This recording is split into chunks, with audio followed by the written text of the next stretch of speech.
Hey everybody, it's GauntletX and welcome back to some more Magic Arena, and today we'll be playing another quick draft of Kamigawa Neon Dynasty. This will be the last quick draft this time around, because tomorrow we have Tinkerer's Cube coming back to Arena. So some very cool stuff on the horizon, but for now, let's take one last look at this incredible draft format.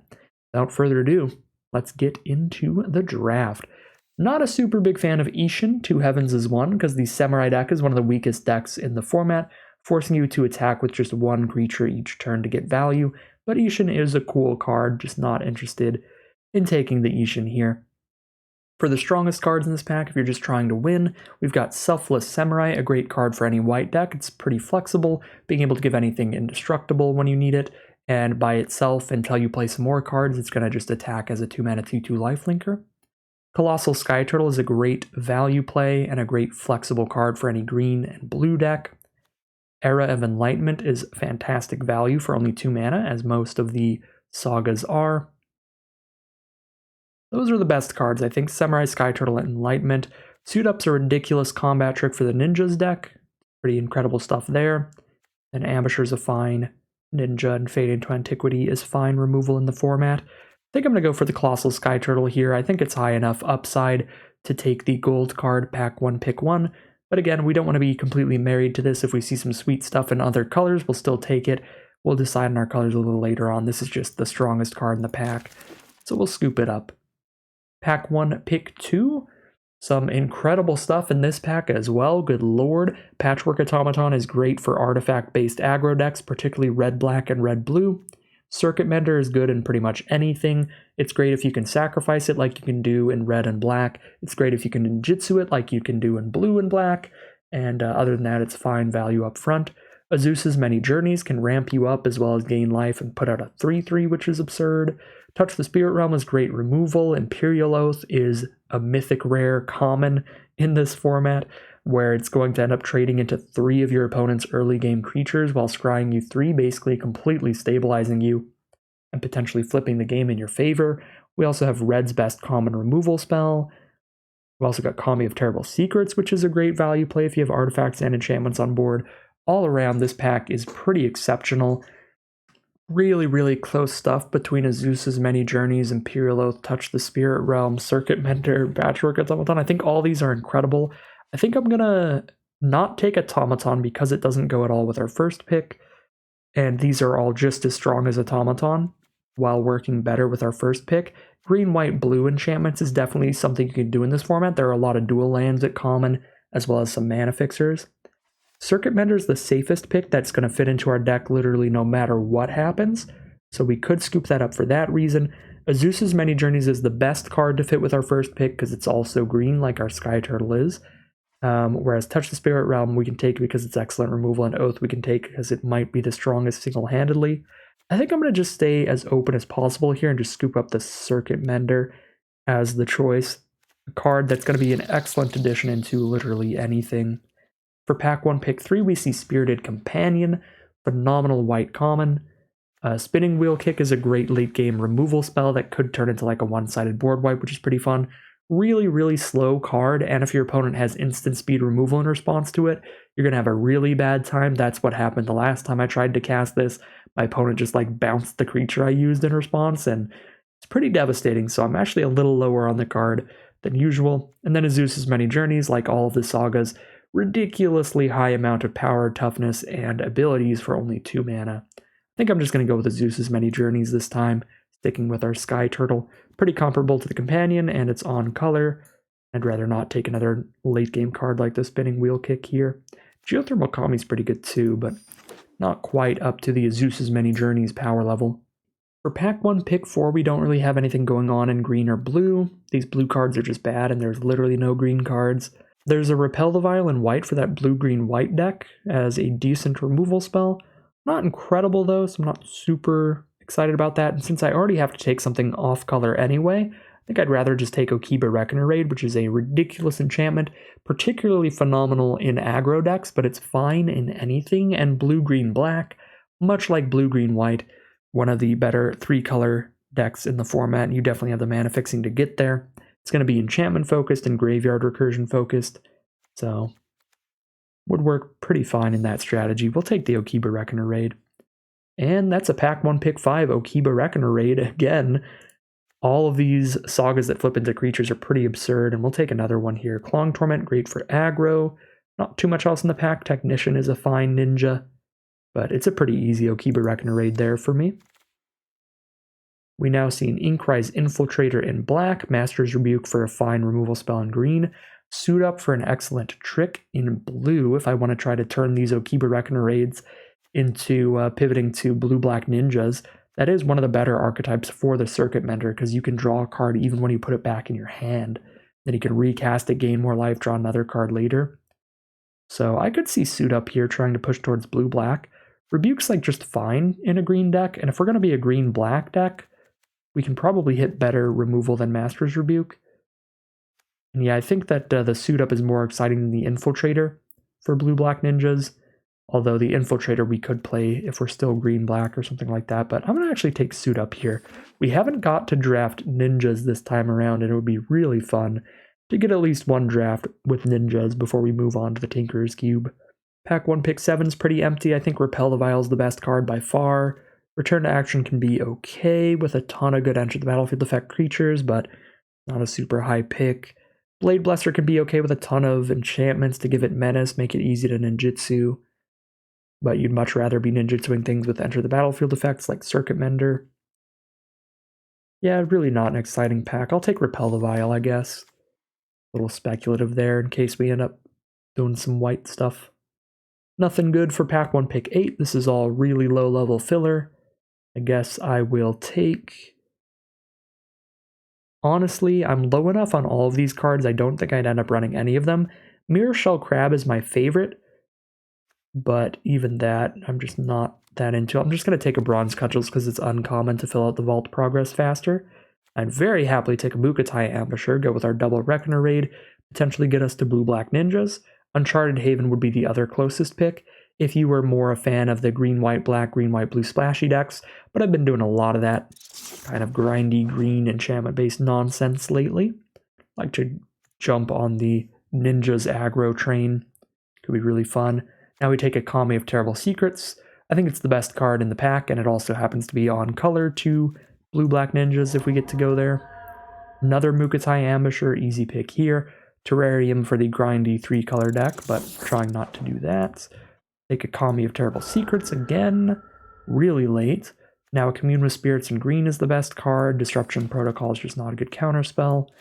Armguard Familiar doesn't really do anything. We didn't really see any good blue ninjas, which is the problem here, but we've got a lot of really good cards in black.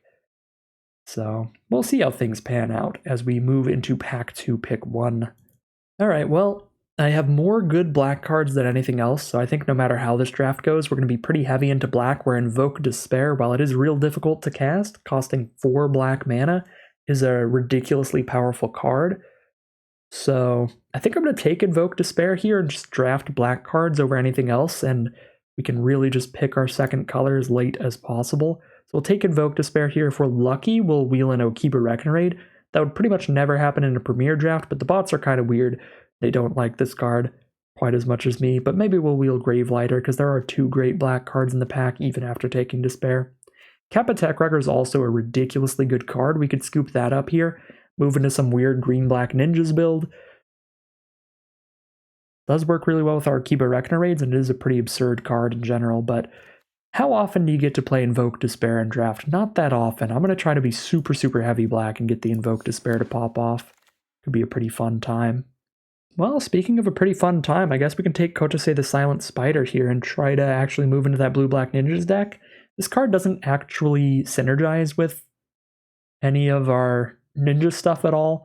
She just has a pretty great enter the battlefield effect in general, letting us recast something from our opponent's graveyard. But still a pretty powerful card. 5 mana 4/4, draw the best card in your opponent's grave. Yeah, solid stuff. We'll take the Kotase. Wow, that is a pick 3 Blade of the Oni? Alright, well, there's no universe in which we are not playing black in this draft pod, so this Invoke Despair looks like it's working out here. Twisted Embrace is also great. That's definitely not going to wheel, but wish I could have both of these cards, but I think I have to take Blade of the Oni over that. This thing's ridiculous. 3/1 Menace, turn something into a 5/5.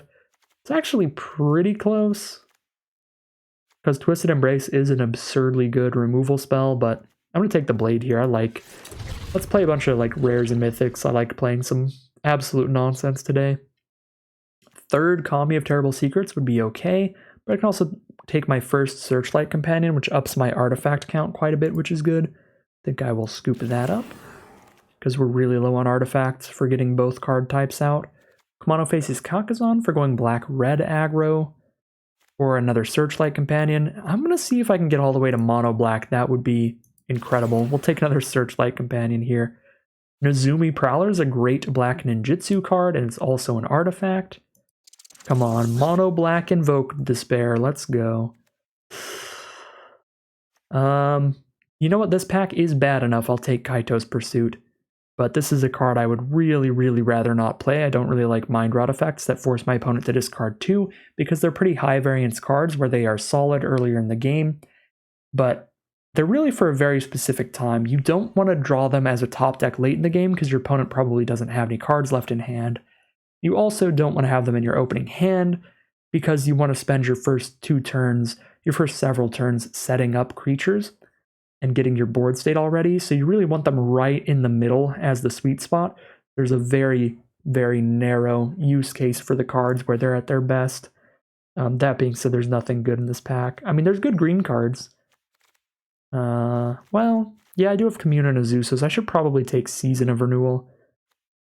Yeah, I'm almost 100% going to cut the Pursuit. We'll take the Season of Renewal. Don't think I'll be using that either.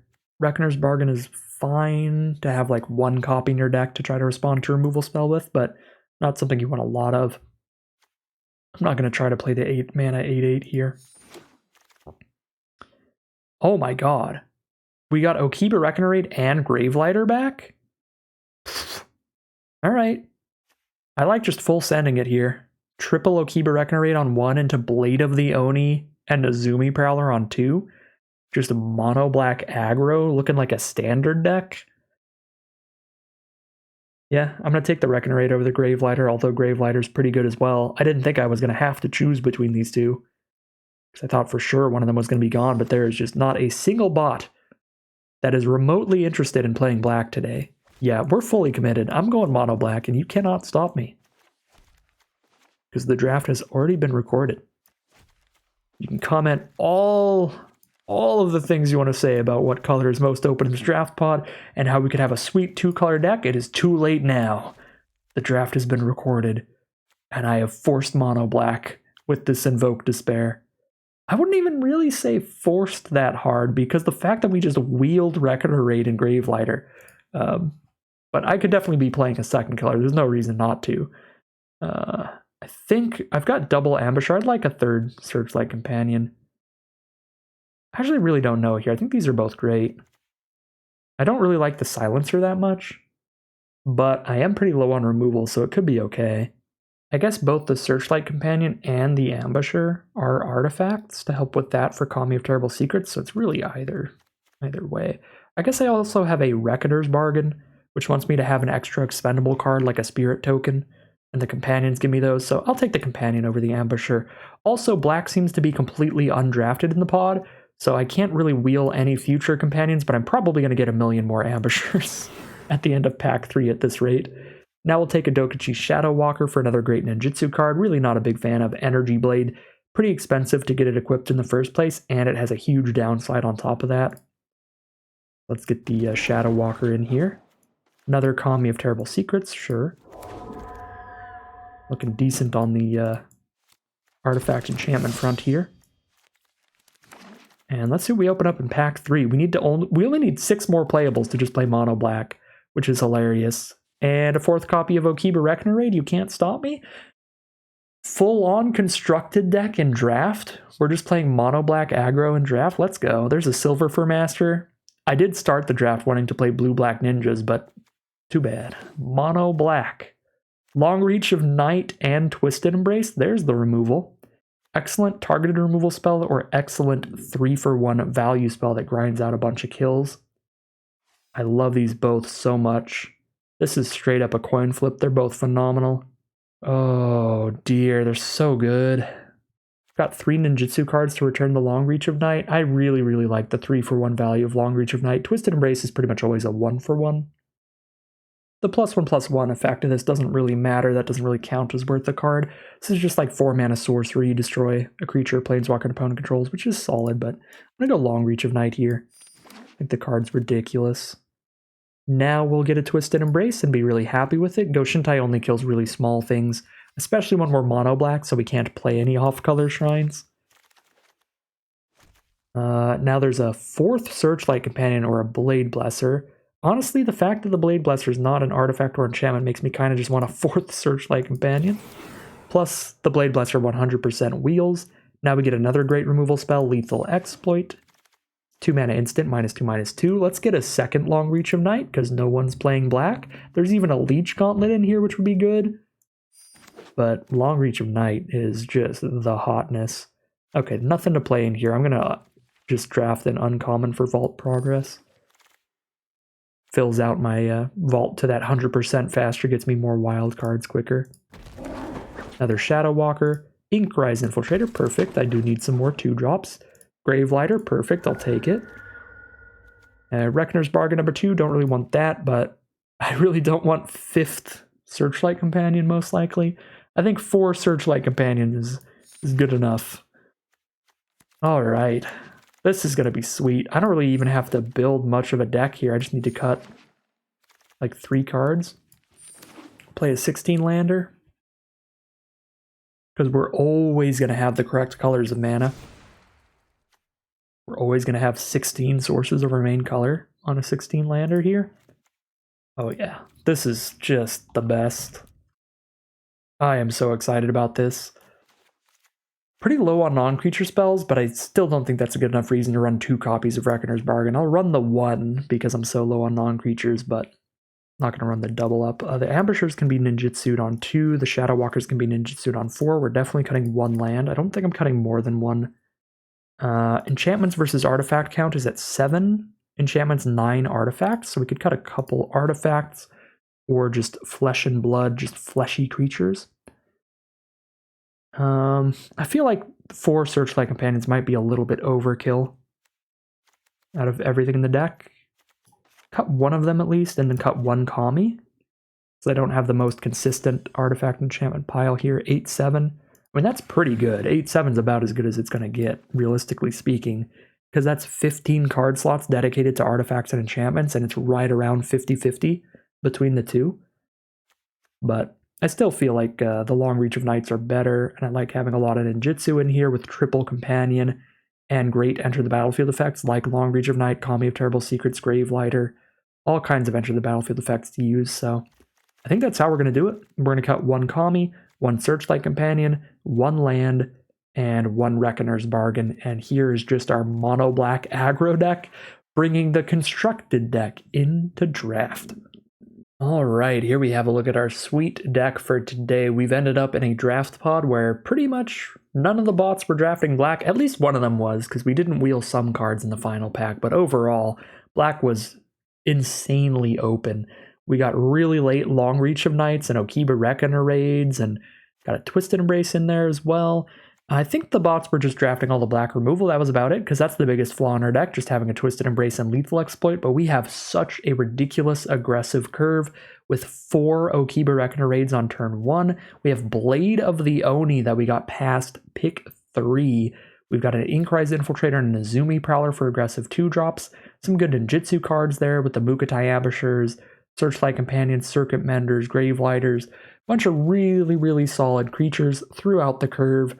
Many of them with good enter the battlefield effects like Circuit Mender and Searchlight Companion and Kami of Terrible Secrets and Long Reach of Night.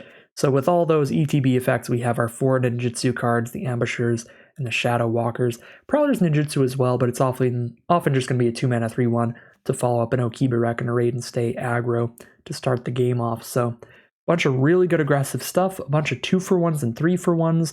By having good enter the battlefield effects and looping them with ninjutsu cards, and also having like Long Reach of Night, just being a straight up 3-for-1, dealing with 2 of our opponent's cards and giving us a creature. decent removal with Exploit and Twisted Embrace, and the big bomb rare of the deck, the big reason to stick as close to mono black as possible as we did, is Invoke Despair, the huge, incredible card for mono black that has been seeing tons of standard play, and it is definitely quite strong in draft as well, if you have the mana base to support it, which, being a monocolor deck, we definitely do. So super, super sweet deck today. Definitely a very interesting one that you don't get to do every draft, or you don't get to do very often at all in this format. So pretty exciting. So pretty exciting stuff. Let's just get into that gameplay and see how our mono black aggro deck is going to perform. All right, here we are on the play for game 1. Turn 1 Reckoner Raid into turn 2 Prowler just to play aggressive creatures. If our opponent has a turn 2 Spirited Companion or Virus Beetle, that will be quite a brick wall for the Nezumi Prowler. Uh-oh, Plains turn 1 and Moth Rider Patrol. Well, Prowler's going to have to trade down, but that's okay. We've got Long Reach of Night later on this game to take out multiple of their cards to make up for us getting a trade down in mana value. Ah, well, that's pretty horrific. Life of Toshiro Umezawa, a mythic rare uncommon for a reason. One of the tremendously powerful uncommons in this format. That is one of the unique aspects of this format. There are a lot of uncommons that are just absurdly good, like Life of Toshiro Umezawa, that are just as powerful as many other rares in the format, if not more powerful. And Life of Toshiro Umezawa, with its flexibility, with its ability to always be, or frequently be a 2-for-1, is one of those cards. 2 mana to kill my 2-drop and spit out a 2-3 eventually is already great, and it also got 2 extra damage by buffing the Patrol. And now here's the Virus Beetle, which is great here. I think I dropped the Shadow Walker because I definitely need 4th land to play Long Reach of Night for now. I don't think I want to drop the Twisted Embrace. Yeah, we just hope to draw another ninjutsu card by the time the Long Reach of Night flips, ideally. So here's the Long Reach of Night.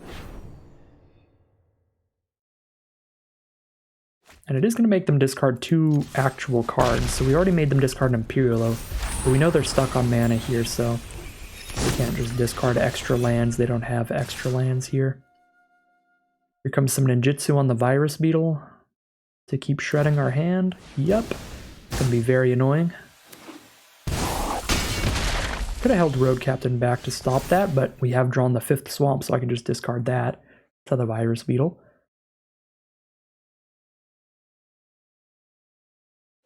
The Ambusher being a 3-2 lifelinker as well is such a hindrance to our race, to the point where do I even just Twisted Embrace and kill it? Overplaying a Gravelighter here. Gravelighter's pretty bad on this board. It's gonna make... I'll have to sack the Road Captain. They just sack a 1-1. Yeah, this seems like the best play I have right now. Just kill the Ambusher, get the lifelink out of here. I think I try to keep the race going because I have a lot of really powerful aggro cards in my deck, and they're still stuck on 2 mana. Alright, there's the 3rd mana. See how bad it is for us. I feel like I'm just getting haunted by the ghost of Christmas Past right now. This is straight up just the deck that we played the last 2 drafts. Just firing on all cylinders against us right now. Which is a really big bummer. Yeah, our own Gravelighter's really bad on this board. We've got the triple Spirited Companion, but we didn't draw any of them, so Gravelighter not doing much. I guess we just trade into their Gravelighter. And then our Animus of Night's Reach can hit really hard. Oh, they're gonna sack the 2-3 on the ground instead of the Gravelighter in the sky. Probably ninjutsuing it again. Yikes. Yeah, Fall of Lord Konda now gonna exile the only creature we have left. Yep. And now we're gonna go to one of those age-old heuristics of limited. Better to be mana screwed than mana flooded if the game ends up going long. Because mana screwed opening hands turn into hands where it's just all gas from that point on once you start hitting the lands. But if you get mana flooded, you just completely stop playing spells while your opponent still has so much left to do because they couldn't do much early in the game. So yeah, we're just going to flood out here and fall incredibly far behind. Unfortunate way to start this draft. I'm going to hold the swamp in hand. Let them virus beetle the swamp so they can't just hold it in case I have something I actually want to keep in hand, because at this point a 7th land is incredibly redundant.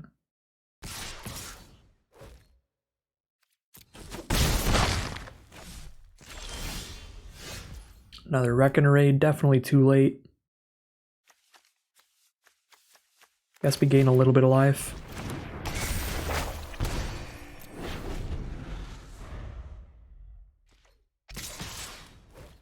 But this was just not things lining up well for us whatsoever. There's the Dockside Chef to sack the Virus Beetle and the Fragment of Conda to draw more cards. Another Long Reach of Night is pretty bad here. So they just sack the Fragment or the Beetle. Take 2 in the sky. Yeah, they just have lethal on board anyway. Alright. Bummer way to start it off. Absolutely getting haunted by our previous decks there. With the black-white deck firing on all cylinders. We'll start off 0-1. And see if we can make a big comeback here. 0-1 into 7-1. Let's go. Here we are in game 2. Really slow hand here. Nothing to play till turn 4. Got 4 1-drops in the deck. 5 2-drops. About 9 cards left in these 33 that would be castable by 2. Any lands are good draws. It's a slow hand, but I'm going to keep it because the majority of our deck are good draws. The 14 swamps left in here are good draws. The 10 2-mana or less cards are good draws. 3-mana cards aren't bad if I hit another land by turn 3.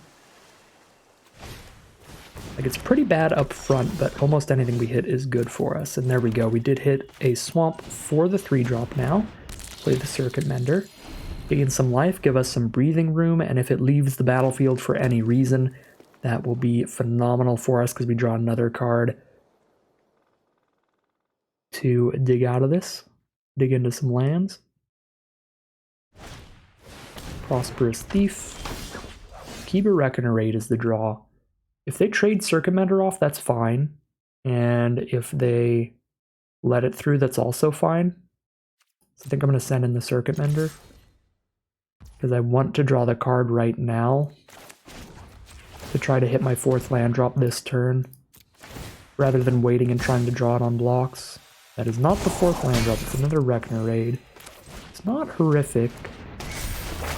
But 4th land definitely would have been better. Alright, take our damage, they get a treasure, and they draw a card, discard a card.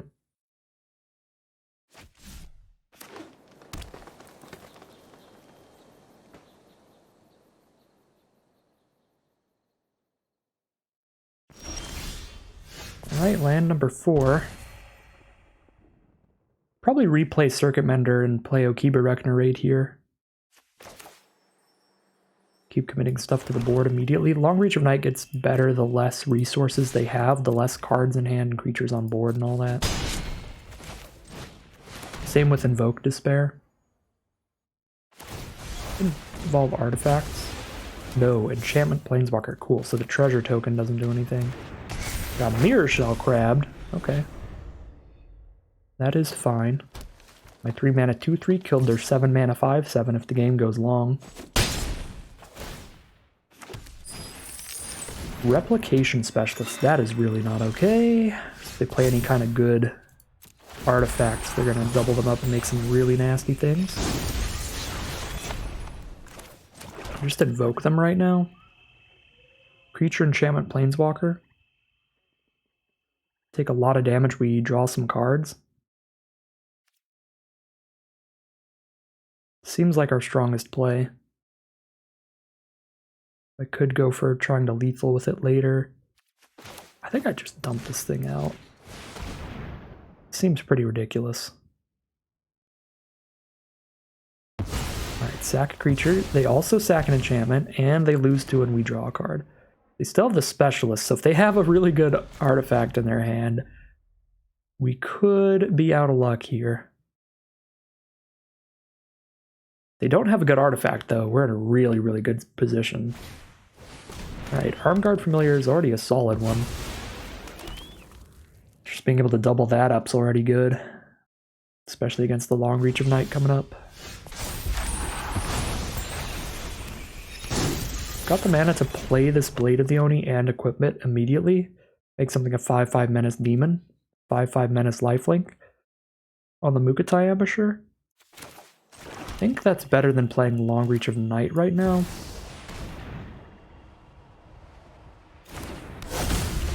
Well, they've got some kind of instant though. But yeah, then this attack's really good depending on what their instant is, because they have to block with the Specialist and an Arm Guard Familiar to kill it. They can't double block with the 2/2/1s to kill this Ambusher. And if they double block this Road Captain with 2/2/1s, then I kill both of them. And if they double block the Road Captain with this and this, then I kill a Familiar and the Ambusher gets in. So this attack feels really good. Keep the Blade no matter what. Alright, definitely kill the Specialist. Alright, cool. Specialist is gone. We gain 1,000,000 life. We're up to 29. And they are down to 6. And we have a board of 3 different creatures with Menace. Good lord.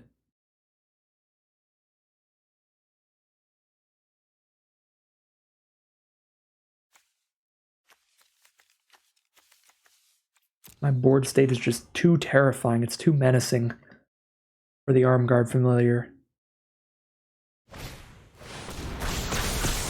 Okay, well, Spinning Wheel Kick is a very real Magic card there. But what else is really very real Magic card is Dokuchi's Shadow Walker to put them to 1 to replay the Road Captain to put them to 0. And there's the concession so that they go to -4 because Magic is kind of weird like that.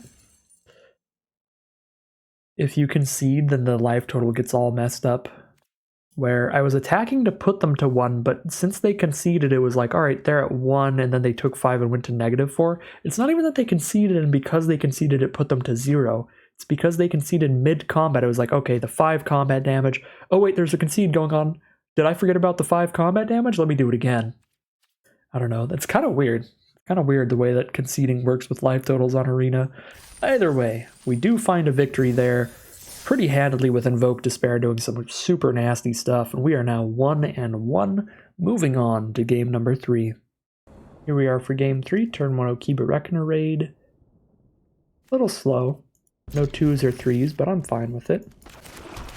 Great late game stuff.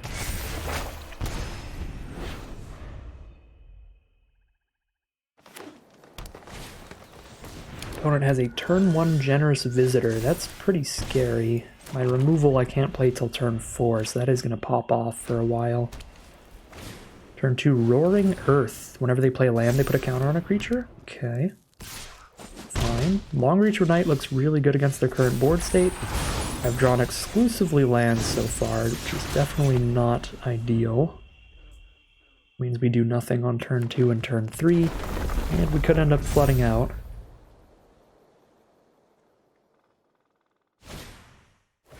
There's an Era of Enlightenment, this Generous Visitor getting incredibly big. It's going to be the easiest Twisted Embrace target ever.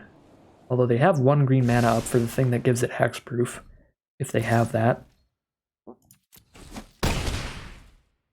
Even if they have that, I do get to keep my Road Captain. It's not like they kill the Road Captain in response or anything. Alright, they do not have the hexproof trick. Feels great. Get the gigantic Generous Visitor off of this board. And don't have to worry about that ability anymore. And then just Long Reach of Night to make them discard 2 and make a creature. Oh, they've got 2 creatures to play. Do they have a land as well? Yep. So Roaring Earth still popping off. Getting a counter on Fang of Shigeki.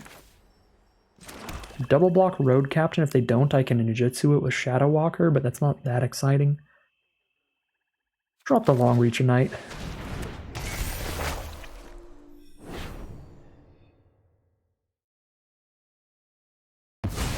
Alright, killed an Agonjo Exemplar, and Road Captain's guaranteed to slam in for 3 then. Probably going to try to buff their Hand of Enlightenment up to a 3-power First Striker, which is pretty easy when all they have to do is landfall. That's interesting. Alright. Both Sage away the Reckoner raid. Pretty fine with me. I don't think it was going to be able to get in again. Yeah, because they could just put a counter on hand and double block with a 3/3 first striker.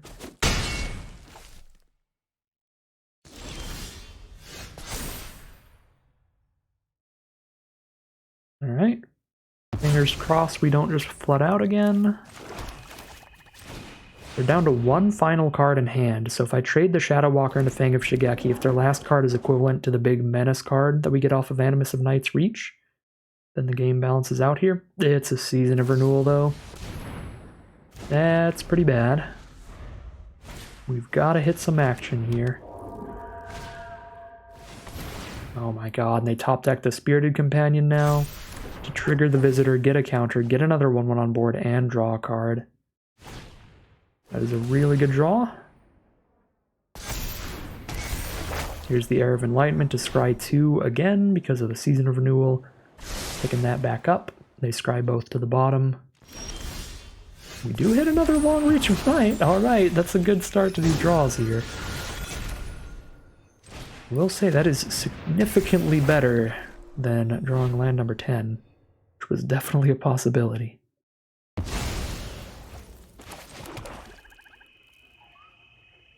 Send in the Shadow Walker, because as soon as they play one more land, that Fang's going to be a 6/6. Then we can't even get the trade.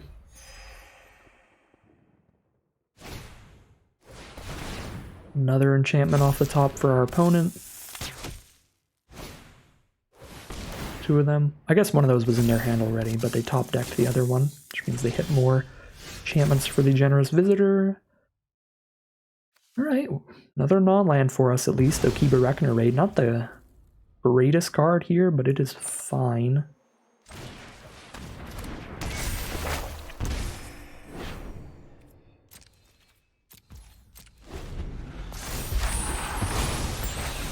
We may be fully in a top deck war now.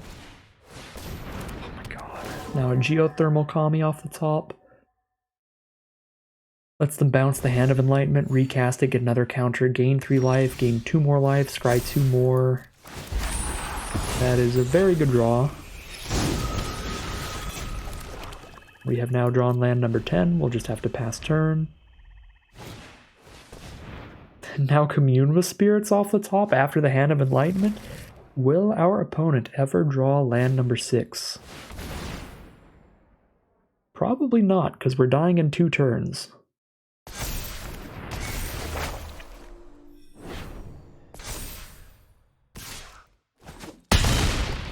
They've probably scryed a good amount of lands to the bottom, but they've also drawn blind several times. Oh, we've got none of our artifacts. We actually just drew 0 of our 7 artifacts this game. So this is just a 3/4. I'm surprised they didn't go for the kill here. They could have went +1/+1 counter on Fang, give it flying, hit for 7, or hit for 8, which would put us at 8, and then we just die this turn now by giving it flying again. This way I theoretically survive 1 more turn.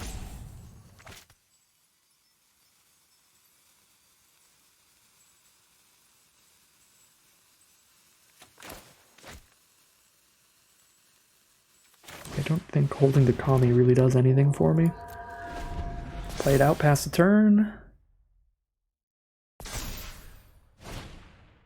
Oh my god. Yeah, alright. Well.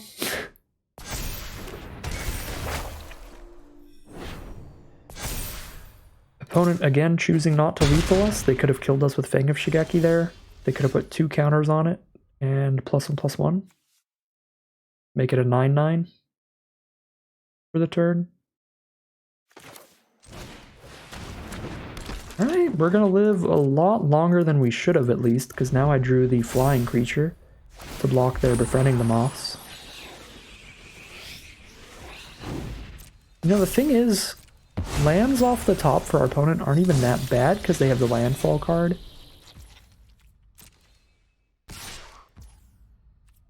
This can double buff. 1, 2, 3, 4. 6 toughness.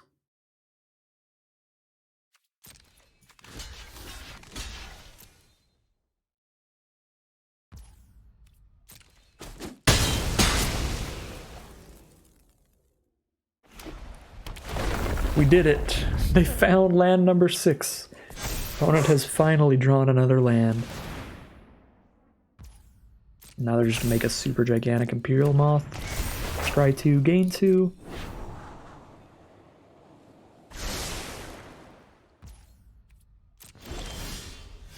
Mukatai Ambusher.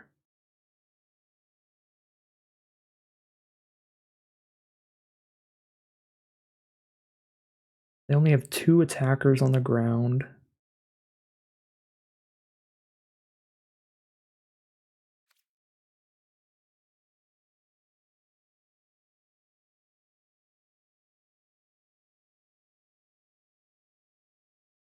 They'll have 3 attackers on the ground because that thing's gonna have haste.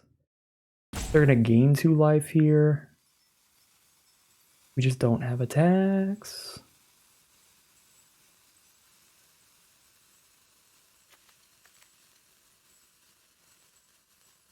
Yeah, double Animus is just like I kill Visitor Archer, I guess.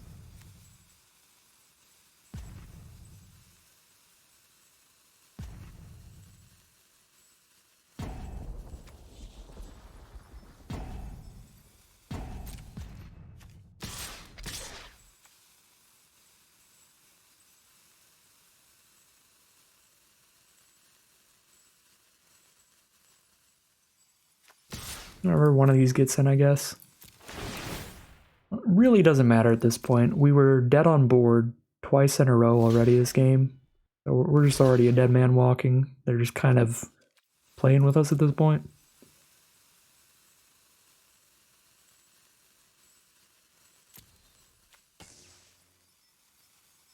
Okay, this one doesn't matter. This one does. I can actually kill one of those. Nope.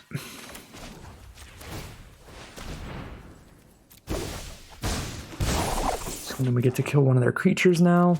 Get the Long Reach of Night ETB. And gain a few life. And I'm assuming they didn't choose to draw a card that they don't want, which means we do kill another card next turn.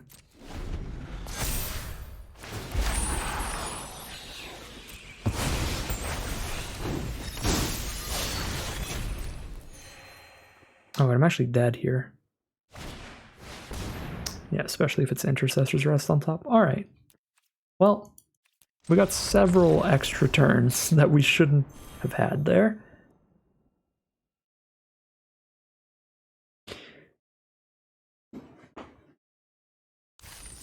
So it is what it is there. Not the greatest draws ever. Bit too many lands early on in the game. Didn't draw a single artifact all game. So that when we hit our Kami, it didn't gain any life, draws any cards. It's not a great sequencing of draws for us, so that is going to happen. That is Magic, baby. We are 1-2, moving into round 4. Pretty disappointing record for this deck so far. I think this is significantly better than a 1-3, so got my fingers very crossed that it does not end this round. Alright, matchmaking for the next round decided to take over a minute, so it gave me the time to think, and I'm going to cut another land here because all of our losses have been in games where we've drawn significantly more lands than we needed. So I'm going to cut another land for another Searchlight Companion. We'll go for the 15 land build here, because again, we can never get color screwed. The only thing that could happen to us is we don't draw enough quantity of lands to play like 4 and 5 mana plays, but any 2-lander and any 3-lander is always going to have the correct colors of mana because we are monocolored, so I think dropping down to 15 lands is not greedy at all for this deck. And it could help mitigate some of our losing positions that we had game 1, game 3 there. Here we are for game 4. We are 1-2 right now. It's time to try to rally to get into some more victories. We've got a slower opening hand again, but we have Companion and double Long Reach of Night. So we'll definitely have Artifact and Enchantments on board, plus there's some of the strongest cards in our deck. Then we can play the Kami after all that. And we have immediately drawn the 4th land, so we know we are going to make it up the mana curve here, which is excellent.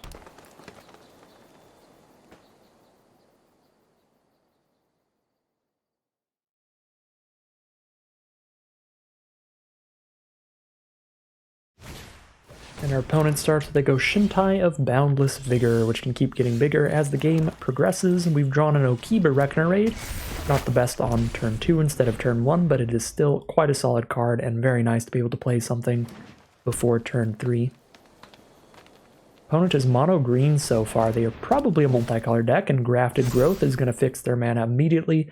They're definitely a multicolor deck. I don't think there's any mono green decks that would play Grafted Growth. A very good mana fixing / mana ramp card. Alright, drop our Searchlight Companion on turn 3. Now I could even play Kami of Terrible Secrets before the Long Reach of Night if I want to. If I want to just set up my draws. But I'm probably just going to slam down 2 Long Reach of Night in a row and try to use that to win this game here. Put them at a very large card disadvantage, as they'll have to get rid of 4 of their cards to the 2 copies of Long Reach of Night. Alright, Behold the Unspeakable is the play. Give my creatures -2/-0 for the turns. They can't really do anything. They're going to scry 2, draw 2 here. They have 1 or few cards in hand. Draw 4, scry 2. Or draw 4 instead of scry 2, draw 2. So if they have an instant in their hand and I cast a Long Reach of Night right now, they could discard a card, then untap, and before this triggers, cast an instant so that they have 0 cards. And then the draw step gives them 1 card in hand and they draw the 4. Not super likely, but I think it's likely enough. I'm going to wait a turn on the Long Reach of Night, and then we'll just start slamming all their cards out of their hand.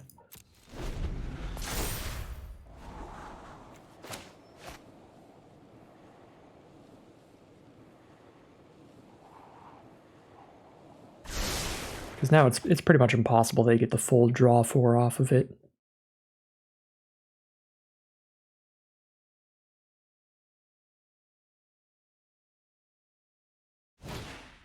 Alright, Roaring Earth again.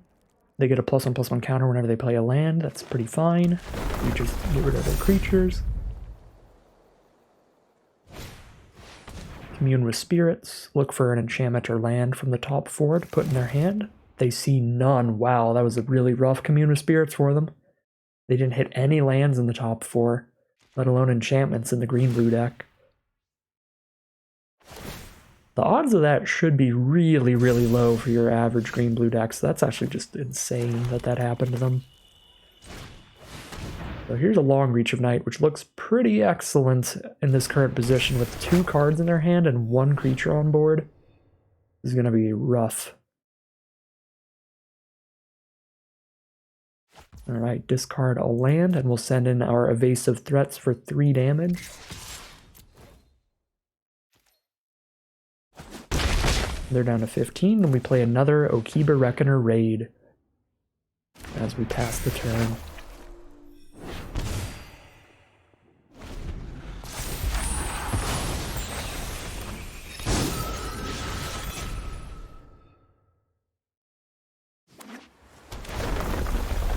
Play a land for the Roaring Earth to put a counter on something, put a counter on the Vision of the Unspeakable.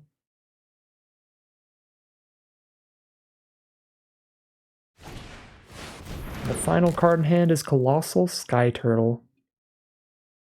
These Long Reach of Nights are going to put in so much work here. This is going to be completely disgusting.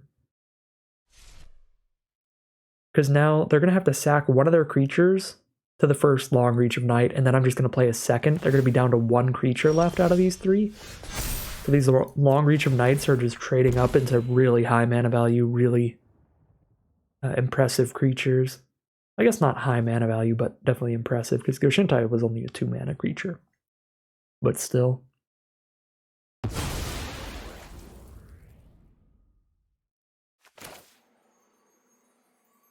Yep, this should probably just seal their fate here, playing another Long Reach of Night.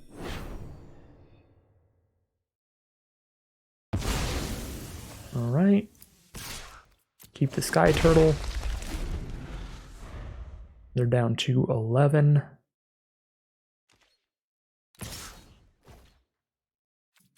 They're going to send in the Sky Turtle for 6. I'll take all the damage, going down to 15. Ready to crack back.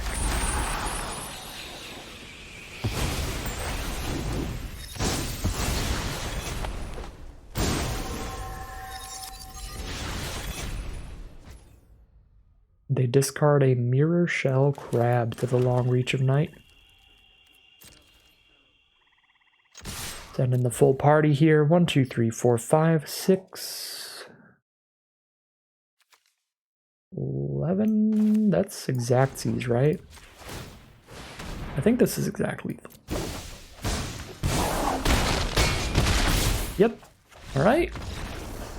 Pretty disgusting stuff that game. Our opponent got really unlucky with their Commune with Spirits, just automatically putting them down a card by missing there, and then just having a few large creatures on board against the double Long Reach of Night was super, super bad for them. So rough game for our opponent, but it will be our second victory, get us out of the 1-2 hole.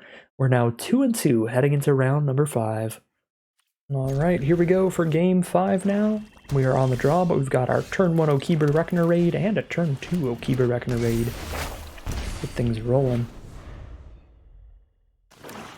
Can I draw another one? Aw. Invoke Despair is an incredible draw, but it would have been really funny to go turn 1 Reckoner Raid and then on turn 2 play 2 more copies of Okiba Reckoner Raid. That's just like living the dream right there. Alright, playing against blue-black. Likely to have a bunch of ninjutsu where they can bounce this back to their hand, draw another card, and get another card on board. So I'm going to go for the block on it if they send in, and if they use a removal spell, we can lethal exploit that.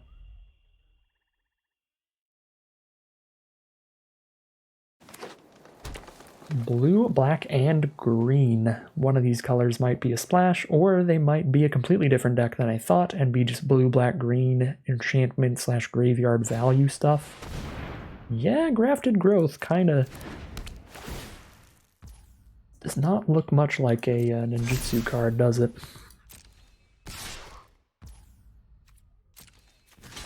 Take the trade here.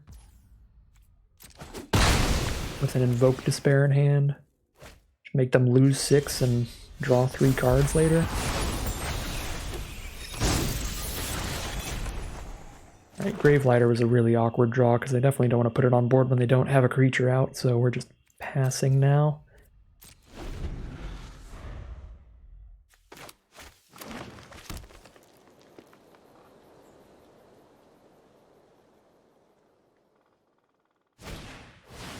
Shrine Steward, alright.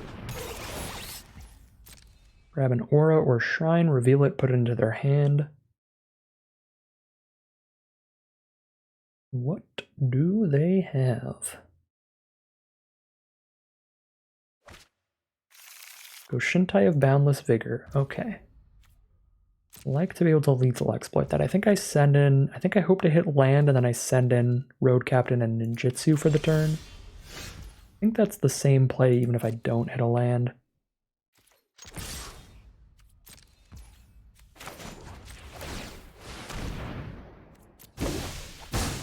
Put them down to 11, which is really low against an Invoke Despair, and more life drain from Reckoner Raid. Now I have a Searchlight Companion to go with the Gravelighter, so if I make it to 6 mana later, playing this and then playing the Gravelighter, sacking a Spirit token should be pretty great. Really good stuff all around. A lot of it is pretty reactive, it depends on what they're going to do.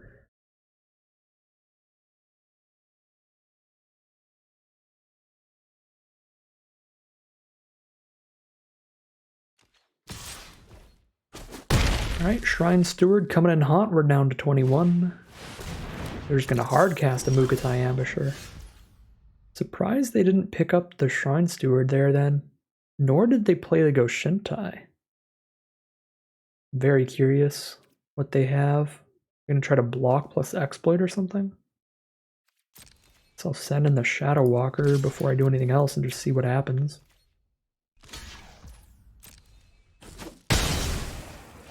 Okay. Probably block plus exploit in the end step or something.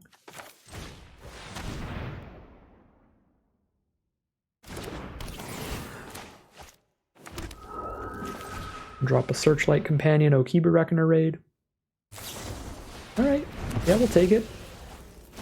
They got a 2-for-1 earlier by us trading into their card that drew them a card, and now we got a 2-for-1 by killing their 3/2 and their removal spell with just 1 creature. Balance it all out.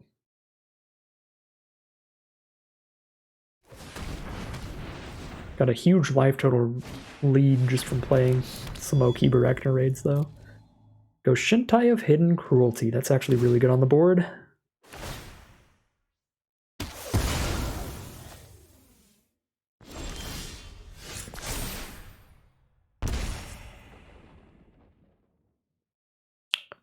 Think I'm gonna exploit that Go Shintai. Just make sure I don't have to deal with it. Is that better than the green one, though? Against our current hand, it kind of is. Probably gonna chump block with a Spirit and Reckoner's Bargain it away to hit my next land so I can invoke next turn.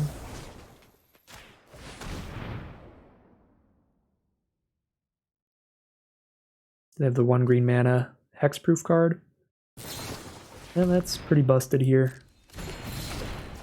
Unfortunate.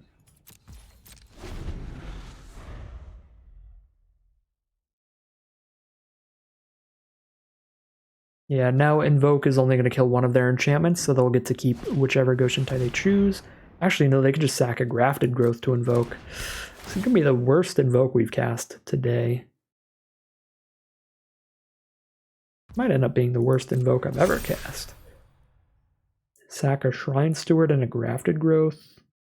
Lose 2 and we draw a card. Feel that valuable.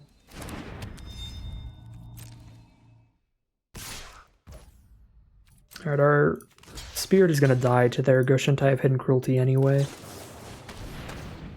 So I'm going to sack it to draw 2, make sure we get the land for the Invoke.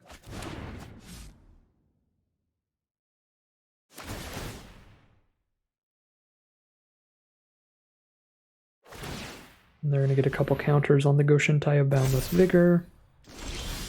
Draw for turn is another land. Alright, so I can play Gravelighter, an Inkrise Infiltrator, or Searchlight Companion Infiltrator, or Invoke. I think I need to just Invoke now.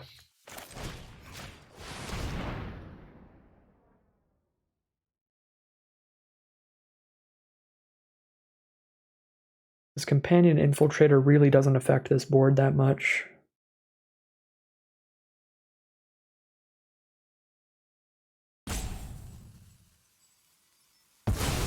Alright, they sack the Shrine Steward.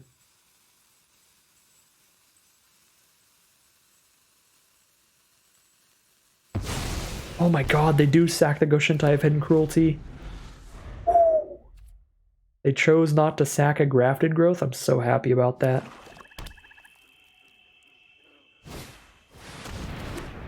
So either...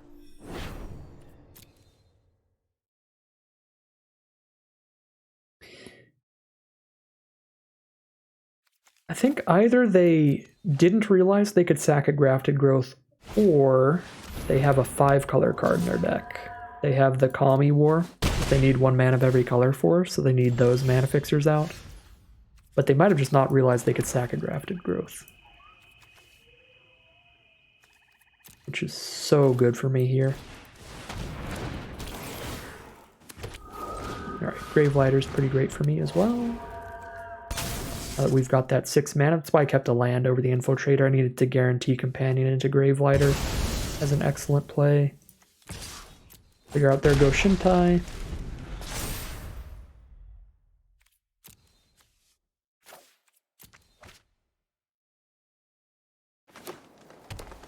Another land off the top for our opponent, they just have a 3/4 out. Hit us for 3, we're down to 17. We hit them for 5 now, and that's a Mukatai Ambusher to hit them even harder. Could have picked up the Gravelighter, but I think I just want to hit them as hard as possible. And play a Kami. I have a really wide board state, I only have to hit them with 1 3-power creature to kill them. Could have held that swamp in case they bounced the Long Reach of Night to the green Geothermal Kami or something, but looks like we are going to get that win in the end. I think a huge part of that was our opponent not sacking a Grafted Growth. That was really, really excellent for us. So we are 3-2 now, heading into game number 6 We've turned our 1 and 2 start into at least a 50-50 win rate run, which always feels good. But every game's going to be stressful from this point on. Every game could be the last. See how things go in round 6. All right, here we go. Game 6. Really aggressive hand on the play. Okiba Reckonerate into Blade of the Oni. Into Inkrise Infiltrator if I don't hit another land, and if I do, we can play Searchlight Companion. Opponent starts with just a Forest and passes the turn. Here's the Blade of the Oni. Start chipping in for 3 menacing damage a turn. We'll have 5 power, all with Menace out on turn 3. Playing against green-white again. Bamboo Grove Archer's the first play. Pretty good blocker generally, but it cannot block Menace well, which is great for us. So send in for 3. Infiltrator's pretty bad against the 3/3 reach, so I'm just going to play another Okiba Reckonerate instead.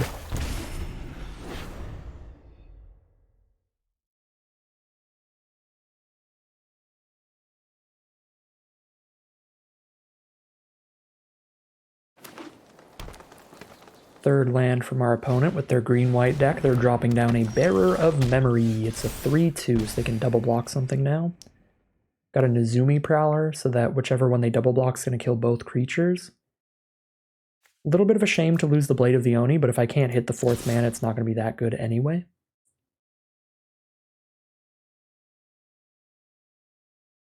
So I think it's important to stay aggressive here by getting this Death Touch double kill from Nezumi Prowler.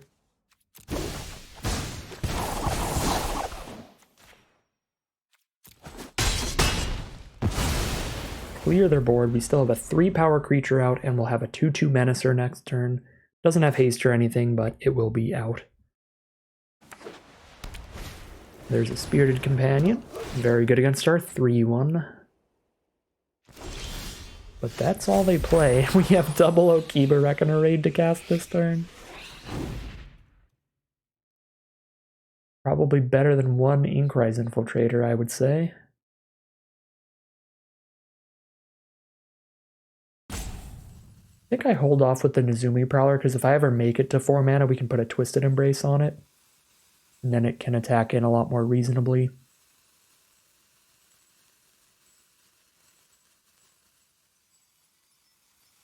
It's also our most expendable creature to our Gravelighter, if we end up with a wide state of Menace creatures again, which is possible with triple Okiba Reckonerate on board.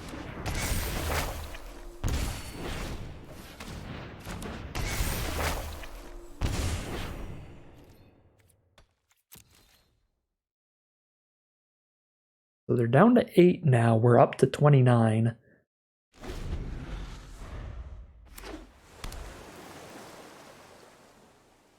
But if they have powerful late game spells to try to get out of this, they'll probably have the time to use them, because we just can't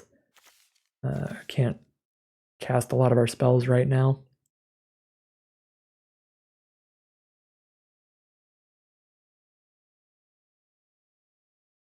They are down to 6 off of just the Okiba Reckonerate triggers, and if they don't have an instant speed blocker, again, there's not a lot of creatures with flash in the format. Mainly there's just like the rare dragon, 4 mana 3/3. I think I do send in the Nezumi Road Captain again. Try to put them down to 4.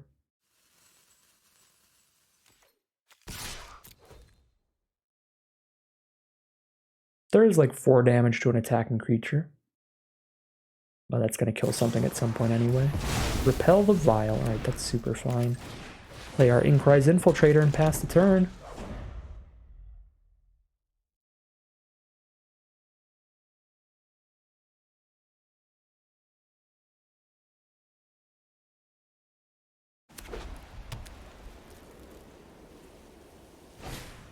Greater Tanuki, gigantic creature on the ground. That cannot block an Inkrise Infiltrator, though.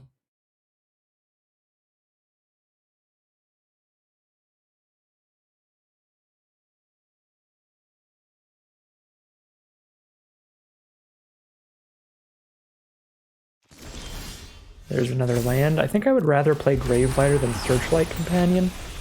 It's going to be a lot better to sack a 1/1 than... Oh, they're just going to scoop. Okay. Never mind. I was going to say it's going to be a lot better to sack a 1/1 than the 3/1 Prowler, but I think Prowler's bad enough because it just trades into Companion that I'd rather put the 2 Power Flyer on board than the 1 Power Flyer, because Flying and Menace look really good with an opponent at 6 life. So they are just going to scoop them up, though, and make it nice and easy. Don't have to go through any more lines there. We are going to be 4-2 now. Going to be above 50-50 win rate now, which is great. But we're going to try to take it as far as we can with this deck, because I think it's a pretty fun, pretty powerful one. I'd like to at least get a 5th win where we're close to breaking even off of this quick draft. Here we are for game 7. We're on the play, which gives me the breathing room to keep a slower hand like this, but nothing till turn 4 is real slow. Drawing 1 more land is good for this hand, and then most of our deck at this point is going to be 1 to 3 mana draws. Pretty borderline, but I'm going to keep it here and hope for the best. Getting to this long reach of night. Blossoming Sands, turn 1 from our opponent. We do hit the 4th land that we need, but nothing to play turn 1, turn 2. We now hit a 5th land that we most certainly do not need, which means we're doing nothing turn 1s to turn 3, which means that was the biggest risk of the hand, is that we might end up doing nothing for the first 3 turns, which is quite bad. And that did pan out that way, which is unfortunate for us. Now we hit a 3-drop, but it's just much better to play the Long Reach of Night here. With 3 different ninjutsu cards in our hand to bounce it back and play it again later.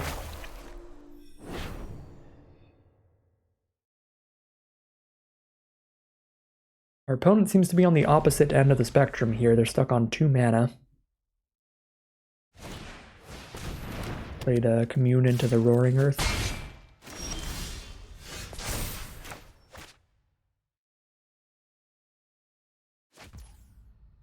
Now I have every ninjutsu card in my deck. Only have the mana to play 1 card this turn. I think I would rather play the Searchlight Companion, so I can get all this ninjutsu value off all this stuff. They have found land number 3. They're going to get a counter on the Jukai Trainee.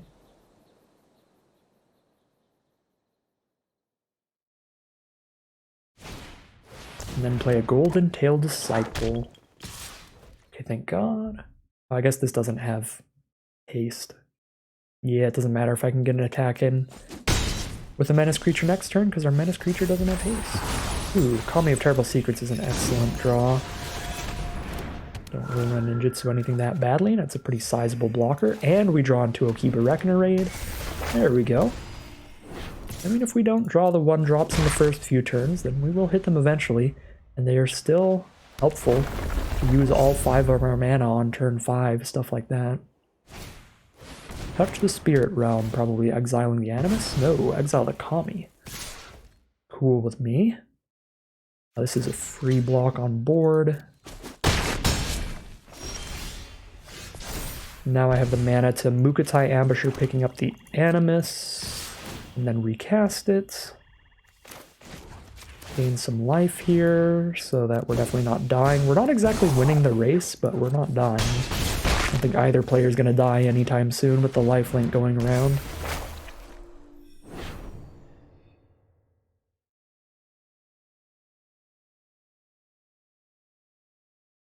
We know all 3 cards in their hand are non-land. We're going to hit something real. We already made them discard a Story Weave and a Regent's Authority, a couple combat tricks.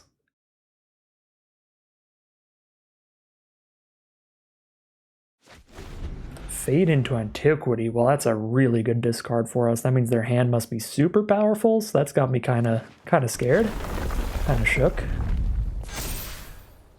They're going to buff their Golden Tail Disciple and play a Goshintai of Shared Purpose. That is definitely very powerful. Attack with everybody. We are down to 9. They are up to 20. Invoke Despair. Speaking of things that are very powerful, I'll probably just cast that and see what happens. I'm guessing we are going to kill...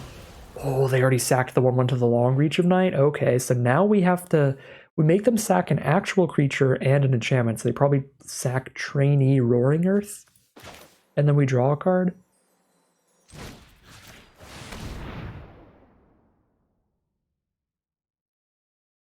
I'm guessing they sack Jukai Trainee and Roaring Earth.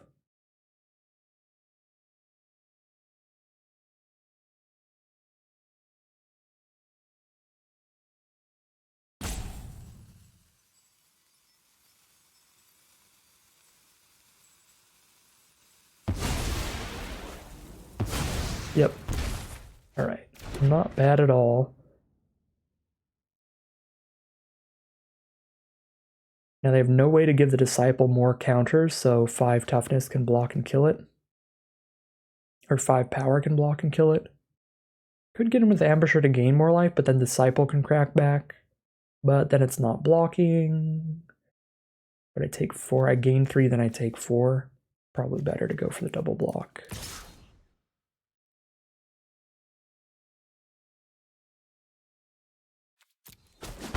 We'll poke for 1.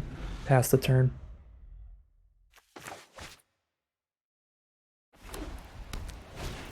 Blossom Prancer was their final card in hand. That's an excellent one. That can definitely get them out of this, because a 4/4 reach is an excellent blocker, stops the Searchlight Companion from getting in, and it draws them another card of their choice out of the top 5, which is Boseiju Reaches Skyward, which is massive. It's a 3-for-1, picks up 2 lands, and then flips into a gigantic creature. And basically just drew 2 extra lands and a gigantic threat later game.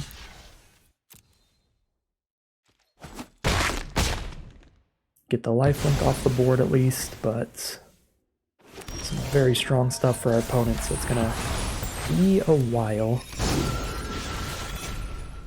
So, Kami of Terrible Secrets, Inkrise Infiltrator here.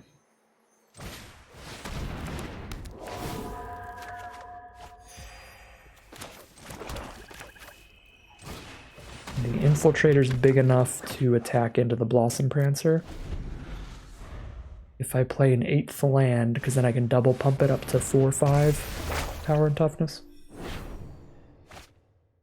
Alright, Boseiju Reaches Skyward. And Fang of Shigeki. Love the top deck.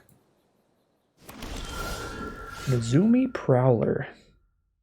It's not my 8th mana, so I can't threaten to attack with Inkrise Infiltrator. If I attack with Animus, they're going to double block with a 1/1 Spirit and a 1/1 Death Toucher and kill it. At least I'd kill both of those. They can also block with the 1/3 Go Shintai and the 1/1 Death Toucher.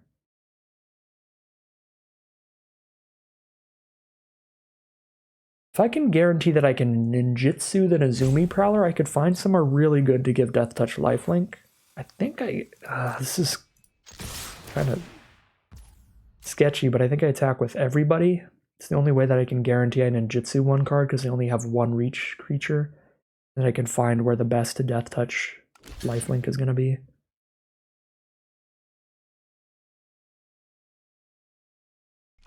And pick up the best card to pick up. Oh, please let me pick up Kami of Terrible Secrets. That'd be so good. Okay, no.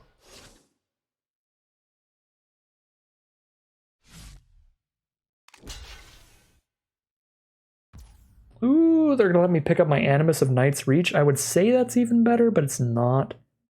So I turn this all into trades. It's still pretty good, though. I mean, all it does is make them sack their spirits, but that's still decent to get those out of the way.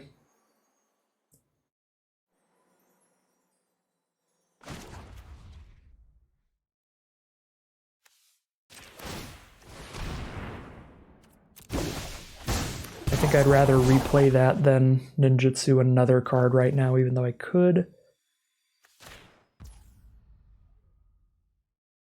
Because then I put the Prowler back into my hand if I ninjutsu another card, which is kind of exciting. But this is still like wipe their board, except for their Go Shintai. Yeah, no, this is still really, really solid.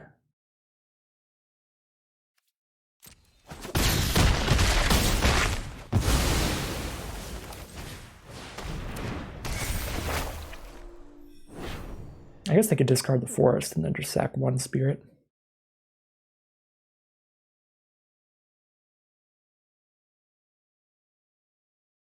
But now they don't have any more blockers in the sky until they flip the Boseiju.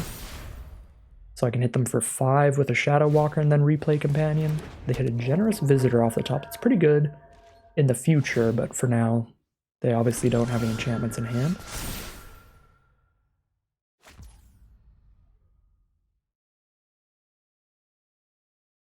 Alright, can't really send in the 3-1 basically ever.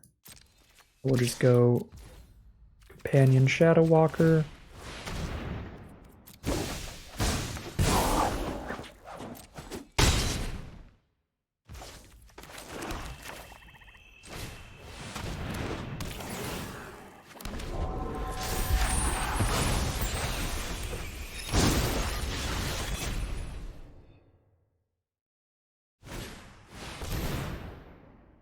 Harmonious Emergence, fantastic draw for them. Now even if I hit a Twisted Embrace to kill the Branch of Boseiju, we'll still have a real big blocker. We'll have some trouble getting in. Again, Twisted Embrace for the Branch of Boseiju is still the best draw, probably. Because it gets our flyers in. Actually, Blade of the Oni is even better. Making a Flying Menace card would be nuts. Trade spirits here. Honestly, fine.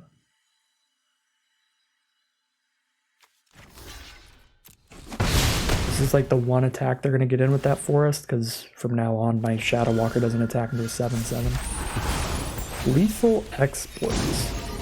Could be interesting on blocks. Doesn't really do much on attacks for me. Unless they block my Shadow Walker with the branch, then a -2/-2 it. If I had one modified creature out, it'd be incredibly interesting.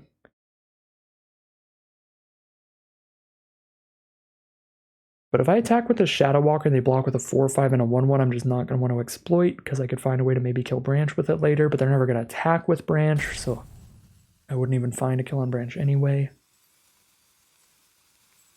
Yeah, I mean, this is awkward, but I guess I'll send in the Shadow Walker.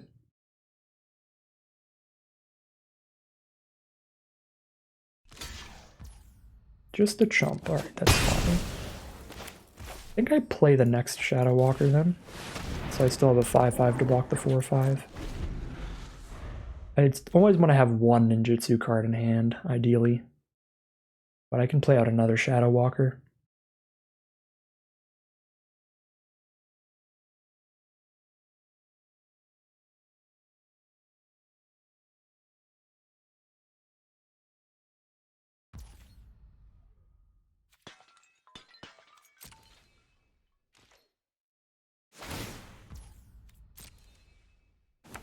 Make another spirit.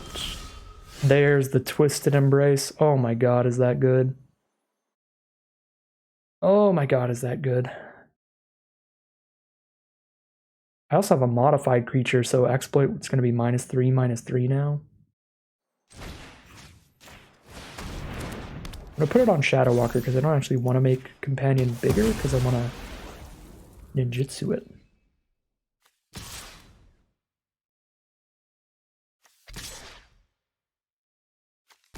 Probably.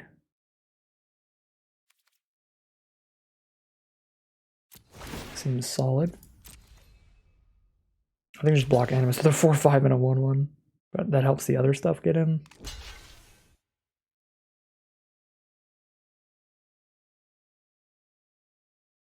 And Lethal Exploit can still find a good use there. Right? -3/-3, that's a 2 toughness creature, 1 power. Yeah, no, actually, Lethal Exploit makes this perfectly fine.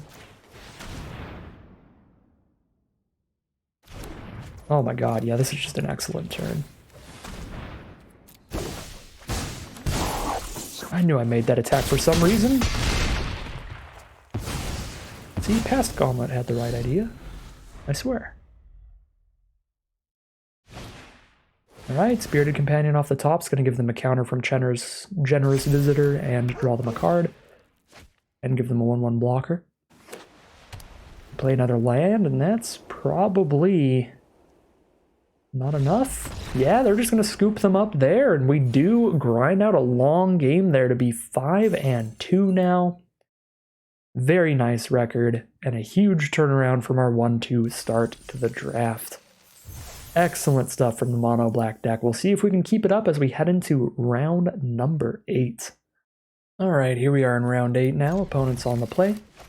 Got a fine hand. Definitely want to draw an artifact in the middle to make Kami of Terrible Secrets great, and there you go. Mukotai Ambusher certainly works. Playing against the black-red, they start things off with a Simian Sling into a Leech Gauntlet. And we draw into a Searchlight Companion, which makes the Kami of Terrible Secrets even easier to use. Probably going to exploit this Leech Gauntlet. I'm going to wait till their turn because they might reconfigure the Sling onto it to gain an extra life here if they have nothing else to play this turn.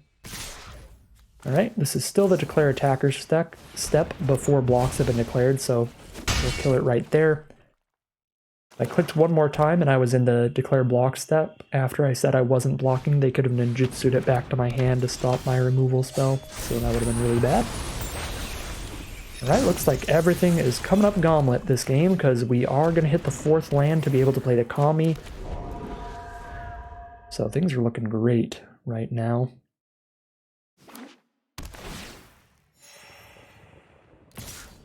They're going to send in the Peerless Samurai. Honestly, show me the trick.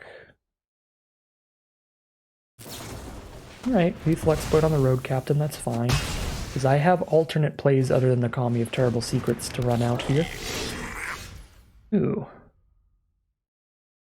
Nezumi Prowler or Mukotai Ambusher. Down to 1 card in their hand now. Don't really want to Twisted Embrace anything, but I could do that to get another enchantment on board to play the Kami next turn. Would be okay. They just hit me for 3 on the crackback.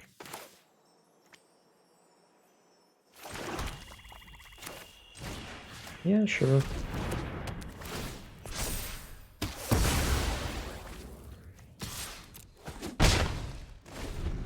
We're definitely winning the race. Like on board they hit me for 3 a turn and I hit them for 2 a turn, but I've got a lot of life gain in this deck, and specifically in this hand. Lifelink, gain 1 draw card. Alright, they're out of cards. So they're gonna have to draw pretty well now. Because we've still got some gas to choose from.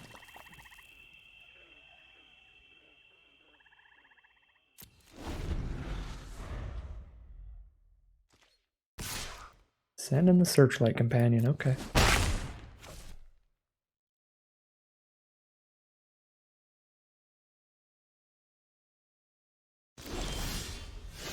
Another land. I don't love losing my Twisted Embrace to ninjutsuing, but be fine. I guess I'll only do that if the Kami of Terrible Secrets doesn't make it in. If the Kami of Terrible Secrets makes it in, then this is just beautiful.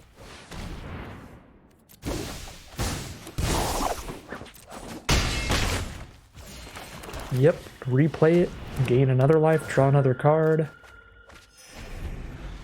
We are just looping all kinds of ridiculous ninjutsu value. Opponent just hits another land off the top in their aggro deck. Definitely not what they wanted to see here.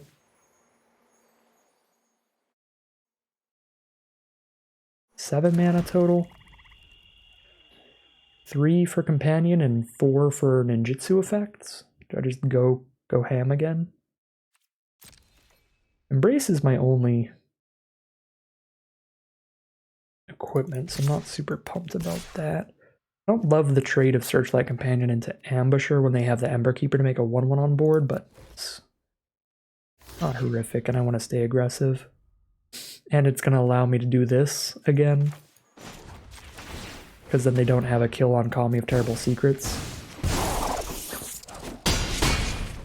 Just forever and always ninjutsuing the Kami and drawing another card. It's just never going to stop. The value chain will never end.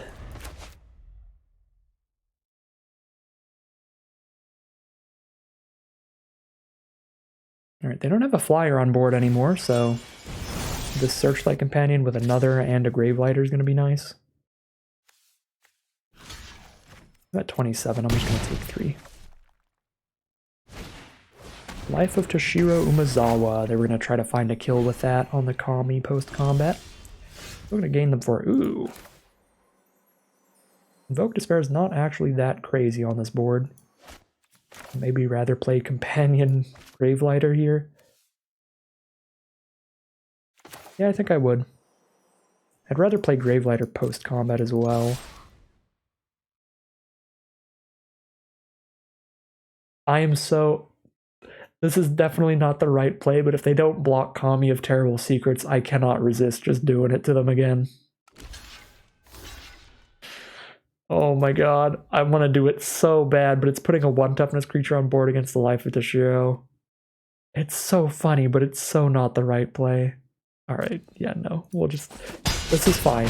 That's a great position for us. Now I can Searchlight Companion and Gravelighter draw a card, and have 5 power of flying in the sky.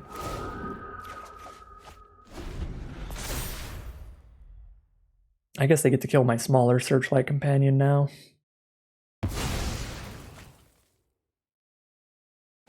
I should have cast Gravelighter first, that was loose. If I played Gravelighter first, then I could see what I draw into, and since I did draw into a good 4 mana card, I could have played that instead of the Searchlight Companion, so that they wouldn't have a good target for the Life of Toshiro Umezawa's -1/-1.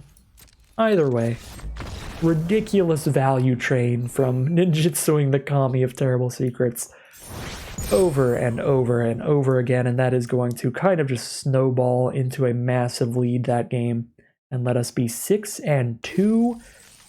Started off with 2 losses really early in the draft, but we've turned it around into making it all the way to the final boss, the final game of Magic today, win or lose.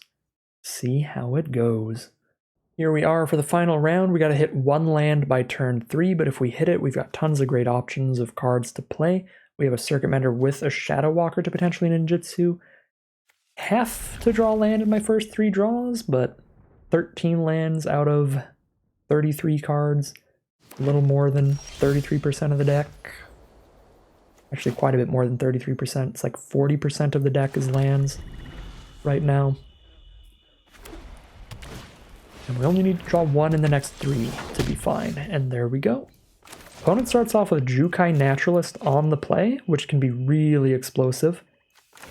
So they're on the play, so they're already 1 mana ahead, playing 3 mana cards while I'm playing my 2 mana cards. And Jukai Naturalist can put them miles ahead if they have some enchantments to follow it up with. Yeah, that's a Goshintai of Boundless Vigor for only 1 mana. Do they have any more to play this turn? No. Okay, so they could have done that without the Naturalist, but still a very strong card that's going to threaten to do a lot of damage here. Play a Blade of the Oni, but against a Jukai Naturalist, I'm incredibly unlikely to be in the aggressive position here. I think I'd rather play a Circuit Mender.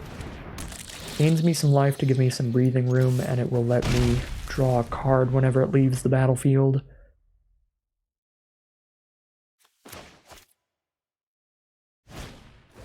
Golden Tail Disciple. That is a lot of lifelink for our opponent.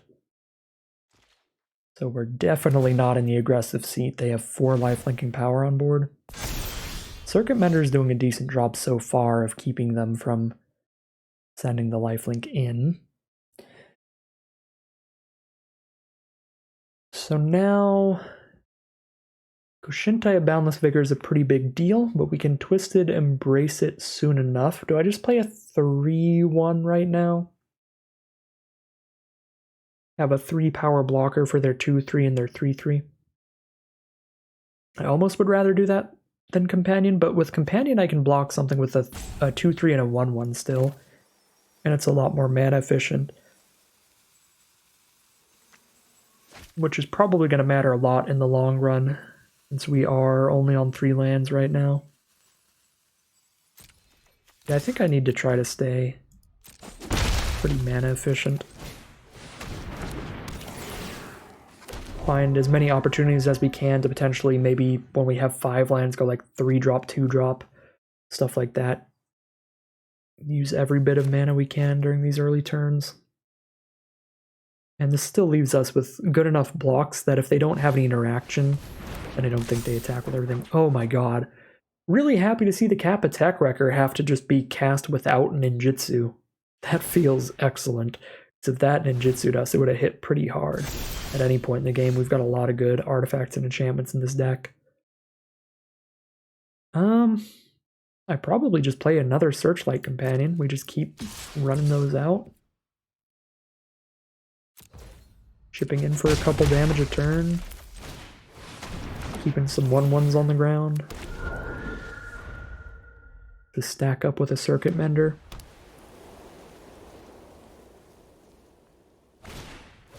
There's their own Circuit Mender.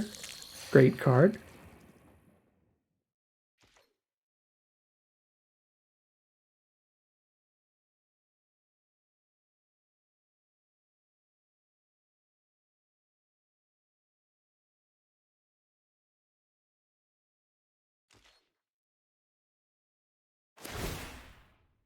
Alright, no attacks. They're going to put another counter on Goshintai Boundless Vigor. Goes back to our turn. I could play another Searchlight Companion, or I can Okiba Reckoner Raid.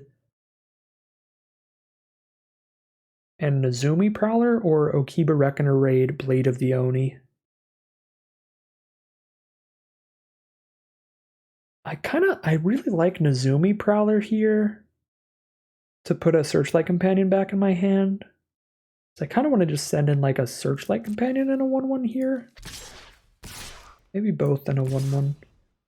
I want to have a lot of blockers, but I also want to be able to maybe get a Death Touch kill off of Nezumi Prowler's ability.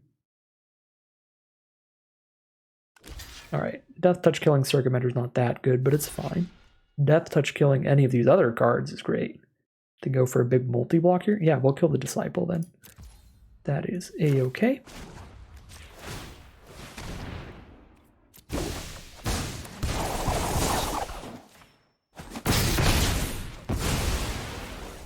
And then we can play the Okiba Reckoner Raid with the 3rd mana and pass the turn.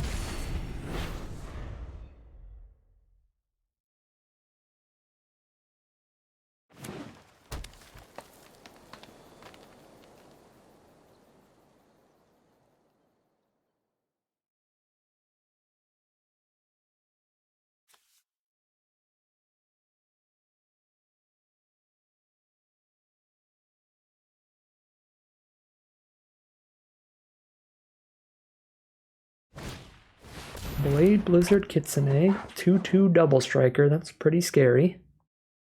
But I've got a 2/3 to block it right now. Currently we'll be fine.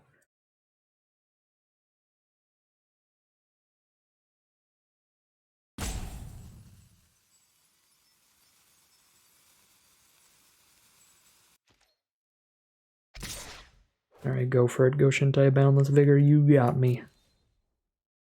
5 damage to my face, we're down to 17.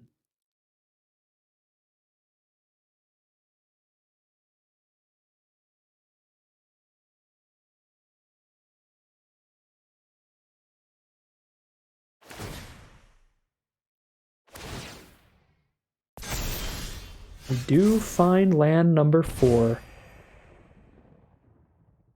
Do I need to kill this Goshintai immediately, or would I rather try to ninjutsu a 5/5 onto their face, put them down to 12?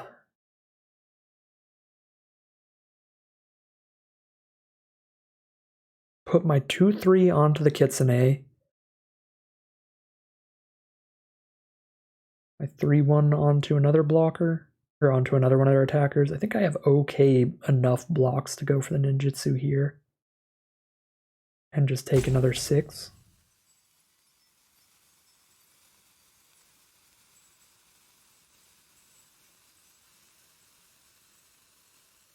Probably better to play a little safer though. Yeah, let's stop this Goshintai.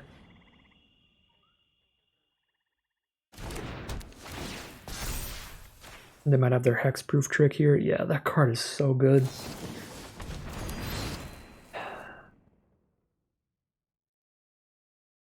Just 1 mana makes it just so easy to hold it up.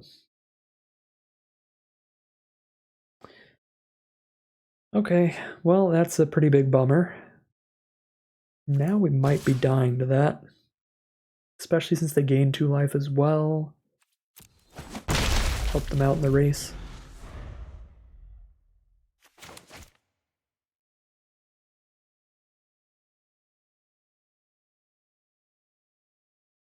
If we can find another land, I can play Companion and Blade in the same turn, and then we can put the Blade onto one of our flyers and really go for a race there. We turn one of our flyers into a 5/5 Flying Menace, that's going to be a really big deal. Intercessor's Rest on the Inkrise Infiltrator is fair enough. Actually, no, that's not fair at all. I didn't get to remove your creature. Why do you get to remove mine? Rude. Absolute hypocrite behavior here. Selfless Samurai only works with Samurai and Warrior when it comes to the lifelink. So the Goshintai is not going to start lifelink swinging. That would be a really bad time. It can get indestructible though, which would also be a very bad time.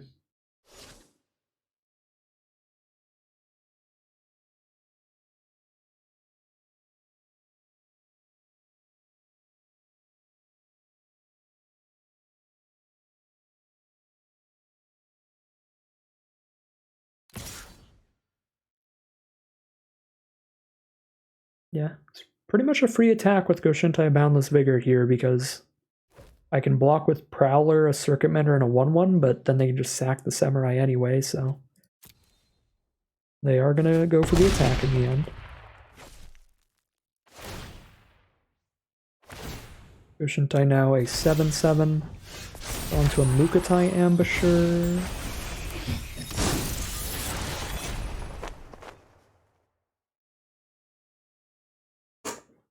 I'm like 1 mana from being in such a great position, being able to play a Companion and do a 2 mana thing. The fact that I can only do one of the two is really rough. I guess I can Ambusher Blade here, which is fine, but I would prefer to be able to keep all these Companions on board.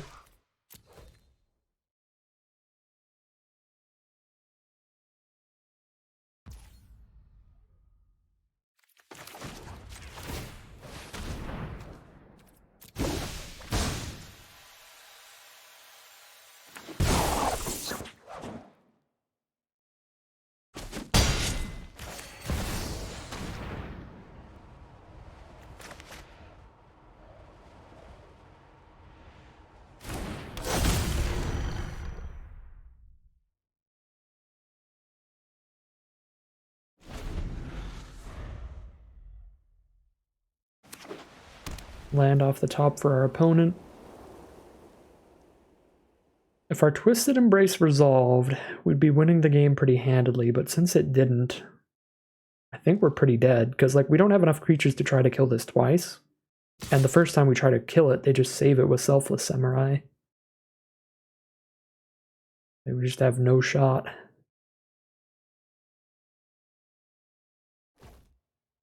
Against this Goshintai now.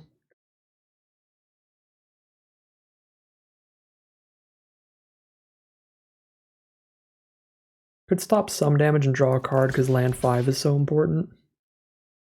If I'm already going to do that, then I think I probably will stack up the 7 to force them to sack that Samurai. And I need to play a lot of cards next turn.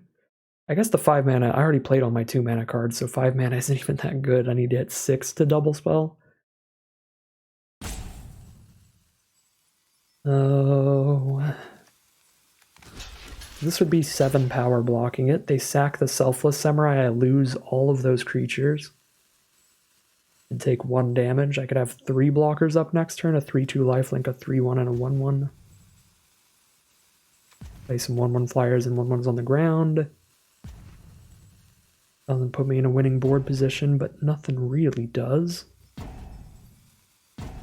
Gets me to this spot while I have enough blockers to block it with like everything to kill it next turn. If they don't have Selfless Samurai anymore.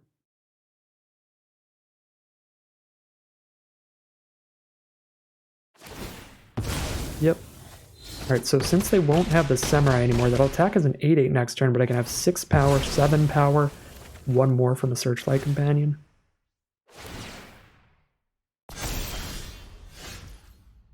Okay, Okiba Reckon Raid's not bad because I can actually cast it here, but I was really hoping for lands to get towards double spelling both the companions later and towards just hard casting Shadow Walkers.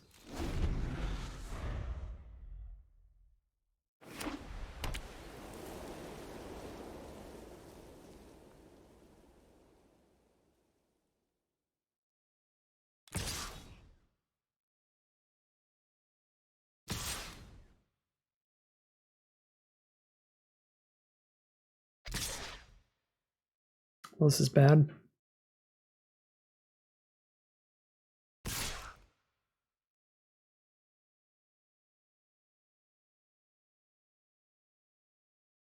I can find a long reach of Knight off the top, that's a pretty major out. Like we've got some very real draws. I'm gonna find them fast. It's not completely an out because I'm at a pretty low life total against this gigantic Goshintai. Okay, 5th land is useless. 6th land is where it's at after this.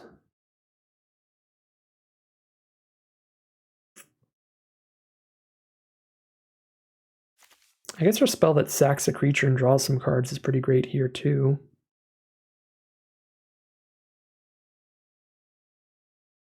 "11 life, I chump block the Kitsune and die to Circuit Mender if I attack with Companion, so I just can't attack, period. Even though I want a ninjutsu out of Shadow Walker, I can't do that and survive.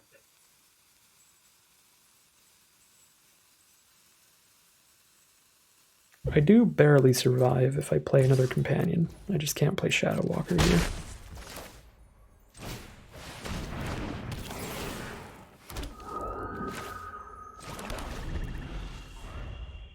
Yeah, this game was rough. Safekeeping just 100% won the game. This card is such an overperformer. If we could have just resolved our Embrace on Goshintai, the game would have been dramatically different, but this card just snowballs so far.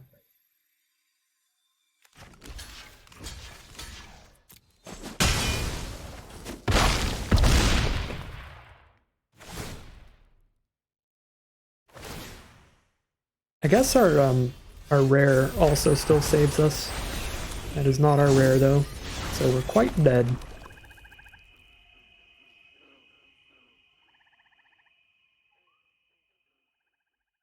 Yeah, just die to a 10-10 trampler on the crackback. A really sad way to end it there. We could have hit our lands more efficiently and curved out a little quicker. We wouldn't have been at such a life total difference to where we had to make massive blocks in the end, getting that really rough position. If we hit our mana more efficiently, we could have gotten into that position where we could have made our flyers 5/5 menace flyers and tried to outrace them, but we just couldn't deploy our cards fast enough to go for a race there in the end, really, where our only options were to start chumping because otherwise we're just dead in like 2 turns to go for those massive blocks. Yeah, that was just pretty rough draws in the end. We had some really active, well, not a lot of active outs, but Invoke Despair would have saved us there. They would have had to sack the Goshintai because it was their only enchantment creature on board, I believe, after the trades happened the turn before that. So that would have been the enchantment they had to sack. Obviously, if Twisted Embrace just resolved, if everything about the game was the exact same, except instead of Tameo safekeeping, they had another 3 mana 2/3 lifelink or something, the game would have been wildly in our favor. But not being able to kill that card just lets it stack up and steamroll you, so I think the biggest thing we could have done there wasn't even super a gameplay thing and more just a drafting thing. If we had a little more removal, if we had another Twisted Embrace to draw into, that could have helped us out. But yeah, sad way to end it. So close to the 1-2 into 7-2, but still an excellent record for this deck, and it was a really cool, really fun, really powerful deck. I think this was a really, really nice build today, and a really nice draft all around. 6 and 3 will take it. 850 gems and 1 pack is our prize for the day, but that is going to end today's draft, and that is going to end today's video. As always, I'd like to thank my patrons very much for supporting this channel, and thank you for watching. If you'd like to see more videos like this, you can always like, comment, and subscribe to tell the YouTube algorithm to send you some more in your recommended feed. If you'd like to hang out with me live, you can check out the Twitch channel in the link in the description below, and if you'd like to support the channel directly, you can check out the Patreon link in the description below. Other than that, as always, thank you very much for watching, and I'll see you again soon for some more Magic Arena.